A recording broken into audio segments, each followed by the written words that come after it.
Iran अमेरिकांमध्ये सुरू असलेल्या युद्धानं हिंगोली जिल्ह्यातून होणारी हळदीची निर्यात आता थांबली आहे। परिणामी हळद बाजारात हळदीच्या दरात मोठी घसरण पाहायला मिळतेय।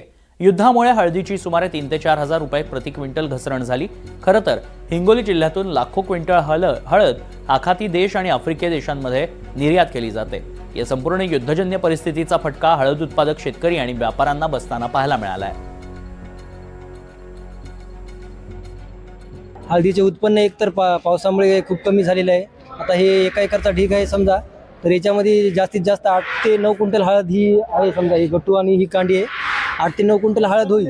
एकतर निसर्गाचाही फटका आम्हाला बसलेला आहे आणि डबल हे आखाती देशामध्ये इराणचे आणि हे अमेरिकेचे जे काही युद्ध चालू आहे त्यामुळे जे 15 दिवसाखाली भाव होता, 15 दिवसाखाली 16-17 हजारापर्यंत जे काही भाव होता आणि आताची भावाची कंडिशन पाहिलेली आहे, आता सध्या 12,000 भाव आहे।